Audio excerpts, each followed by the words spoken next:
जय मसीह की।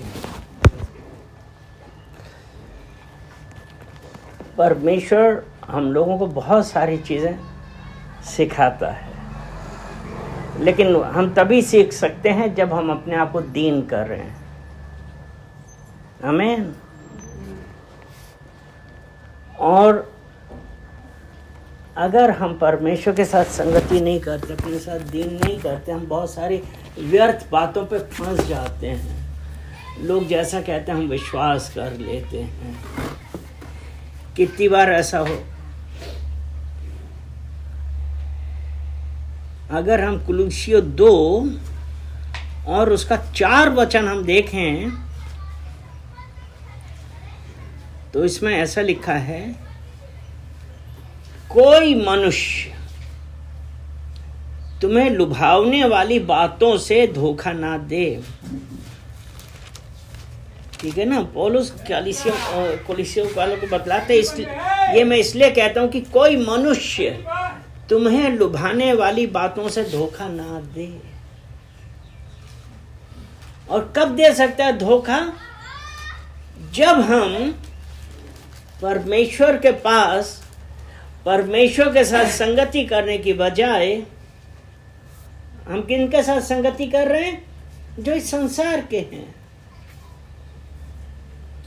और जब हम इस संसार के लोगों के साथ संगति करते हैं तब यही है ना कि हमको धोखा मिलता है।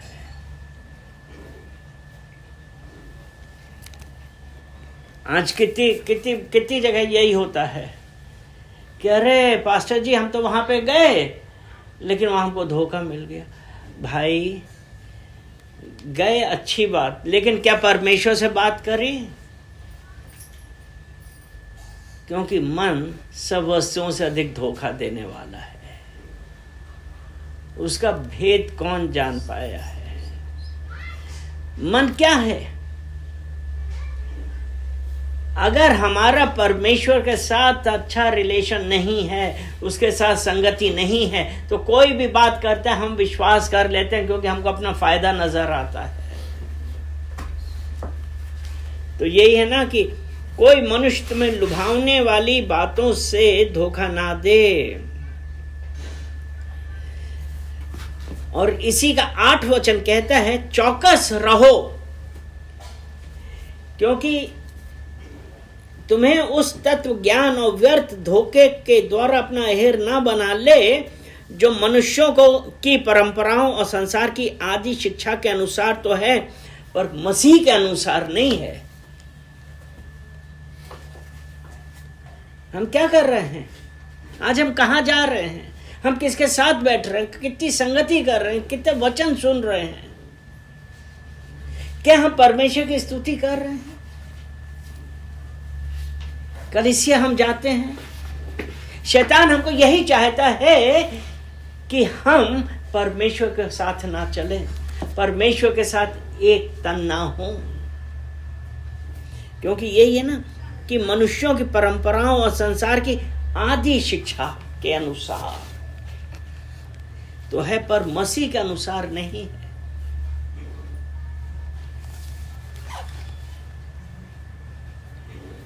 क्योंकि मसीह के अनुसार क्या है? मसीह ने क्या कहा है हमसे? मसीह ने तो ये कहा ना कि अपने शत्रुओं से प्रेम करो। रोमियो 12 और उसका 14 वचन कहता है कि अपने सताने वालों को आशीष दो, श्राप ना दो। क्योंकि अगर हम परमेश्वर के हिसाब से चलते हैं, और परमेश्वर की शिक्षा क्या है, मसीह की शिक्षा क्या है? अपने सताने वालों को आशीष दो, श्राप ना दो।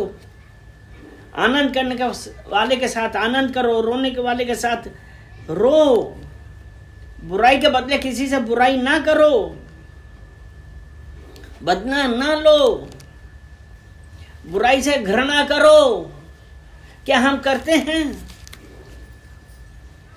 फिर इफिसियो 4 उसका 29 में कहता है, कोई गंदी बात तुम्हारे मुंह से ना निकले। परमेश्वर हमसे ये सब चाहता है, लेकिन हम क्या संगति कर रहे हैं परमेश्वर के साथ?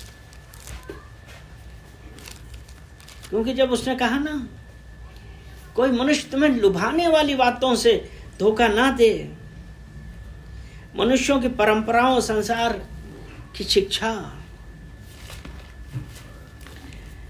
तो ये है कि ये सब ना करो। और फिर यही कुलिसियों में कहता है, कुलिसियों 2 में ही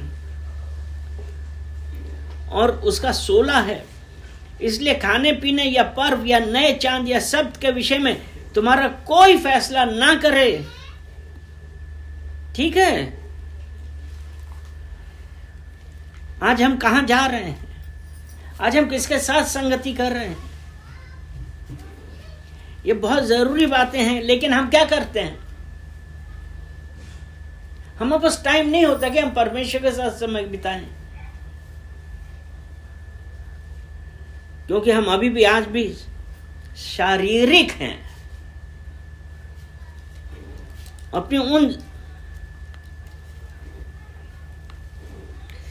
कोई मनुष्य आत्महीनता और स्वर्गदूतों की पूजा करा के तुम्हें दौड़ के प्रतिफल से वंचित ना करे। यही कुलिसियों 2 उसका 18 है ना। कोई मनुष्य आत्महीनता और स्वर्गदूतों की पूजा करा के तुम्हें दौड़ के प्रतिफल से वंचित ना करे। ऐसा मनुष्य देखी हुई बातों में लगा रहता है और अपनी शारीरिक समझ पर व्यर्थ फूलता है। आज हम कहां जा रहे हैं? क्या हम परमेश्वर के साथ हैं? क्योंकि जब ये लुभाने वाली वस्तुएं हैं, हमको परमेश्वर से क्या कर रही हैं? हमको परमेश्वर से दूर करती हैं।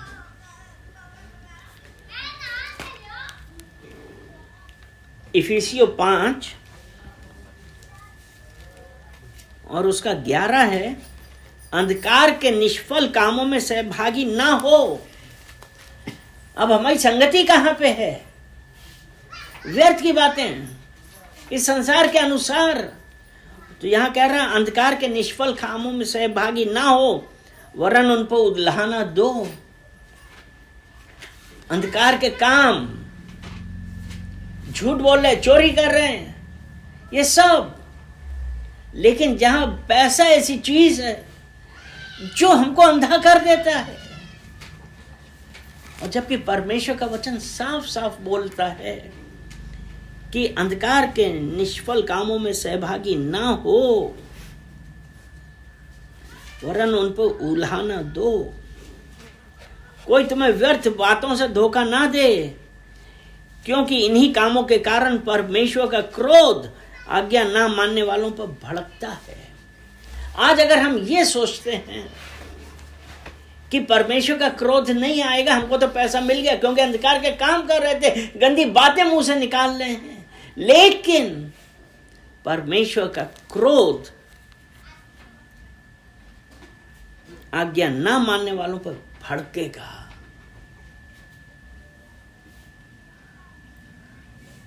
क्योंकि जब हम देखते नहीं तो हम ये सोचते हैं कि परमेश्वर को याद नहीं, अरे कुछ भी नहीं हुआ, अरे कुछ नहीं होता है। कितनी बार हम यही करते हैं। लेकिन परमेश्वर आज हमसे यही कह रहा है कि अंधकार के निष्फल कामों में सहभागी ना हो, वरन उन पर उल्हाना दो। पैसे का लोभ सब बुराइयों की जड़ है। इस पैसे के कारण हमने क्या किया कि ये पहला तिमोथियस 6 उसका लिखा है ना, 9-10 पढ़ते हैं। पर जो धनी होना चाहते हैं वे ऐसी परीक्षा और फंदे और बहुत सी व्यर्थ और हानिकारक लालसाओं में फंसते हैं, जो मनुष्यों को बिगाड़ देती है और विनाश के समुद्र में डुबो देती है। मतलब धनी होना चाहते हैं तो निष्फल कामों, हम बुराई के इन सब सांसारिक बातों में ही व्यस्त हो गए।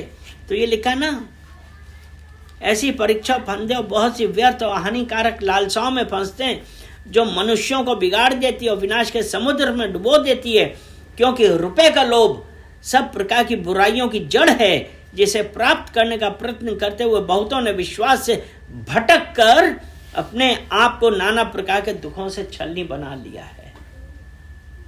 क्योंकि हमको पैसा चाहिए, परमेश्वर का साथ नहीं चाहिए। जब बोलते हैं कि आज गए थे, इतवार को कलीसिया गए थे, नहीं यहाँ नहीं जा पाए थे, कहाँ चले गए थे? अरे उसने बुला लिया था तो पैसा मिल जाता तो हम काम करने चले गए थे, पता चला पैसा भी नहीं मिला। ऐसा क्या फायदा है? हमको ये याद रखना है कि परमेश्वर ने आपके लिए और मेरे लिए अपने इकलौता पुत्र दिया था। यीशु मसीह ने, परमेश्वर ने क्या किया? 6 दिन काम किया था, 7वें दिन कोई काम नहीं किया था। विश्राम का दिन था, परमेश्वर की आराधना का दिन है। हम क्या कर रहे हैं? हम क्या कर रहे हैं? आराधना। क्या हम प्रार्थना कर रहे हैं? आज हमको ये एक निश्चय करना है कि हम परमेश्वर को समय देंगे या नहीं देंगे।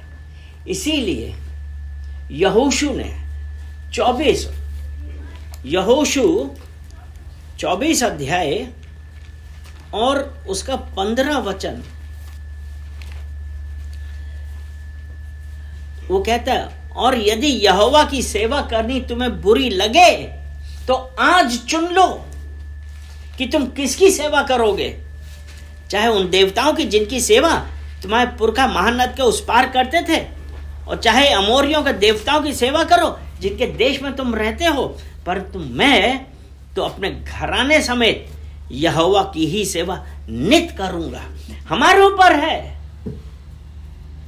कि हमको किसकी सेवा करनी है।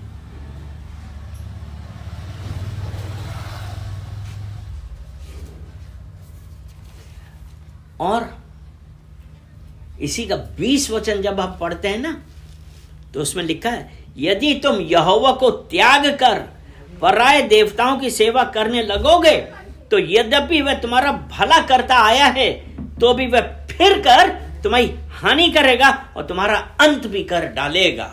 आज हमारे लिए यह जरूरी है कि हम किसके साथ हैं।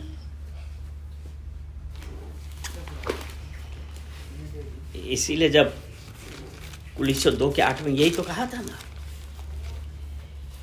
कि कोई मनुष्य तुम्हें लुभा, वो 2 का 8 में यही है ना, कोई तुम्हें उस तत्व ज्ञान और व्यर्थ धोखे के द्वारा अपना अहेर ना बना ले, जो मनुष्यों की परंपराओं और संसार की आदि शिक्षा के अनुसार तो है पर मसीह के अनुसार नहीं। और 4 में यही है, इसलिए मैं कहता हूं कि कोई मनुष्य तुम्हें लुभाने वाली बातों से धोखा ना दे। आज हमारे लिए यह जरूरी है, ये निश्चय करना है हम किसकी सेवा करेंगे, हम किसकी आराधना करेंगे, किसकी व्यवस्थाओं पे चलेंगे, किसकी आज्ञाएं मानेंगे। परमेश्वर ने हमको भले और बुरे का ज्ञान दिया है। परमेश्वर ने इसीलिए कहा, जिसके पास बुद्धि की कमी हो मांगो।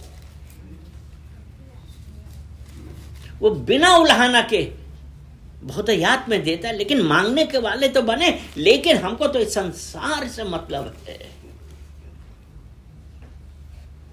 मनुष्यों की परंपराओं और संसार की आदि शिक्षाएं हमारे आगे हर वक्त घूमती हैं, क्योंकि हमको दूसरों की चीजें बहुत अच्छी लगती हैं। डिसाइड कर लें आज कि हम किसकी सेवा करेंगे। यहोवा को त्याग कर पराये देवताओं की सेवा करने लगोगे तो यद्यपि वह तुम्हारा भला करता आया तो भी वह फिर कर तुम्हारी हानि करेगा और तुम्हारा अंत भी कर डालेगा।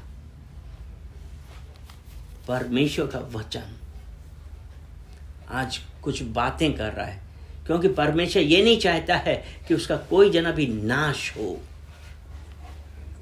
वरन अनंत जीवन पाए। परमेश्वर चाहता है कि हम नाश ना हो वरन अनंत जीवन पाए। हालेलुया। तो आज ज़रूरी आज हम डिसाइड करें कि हम किसकी सेवा करेंगे। आमीन। परमेश्वर की महिमा हो।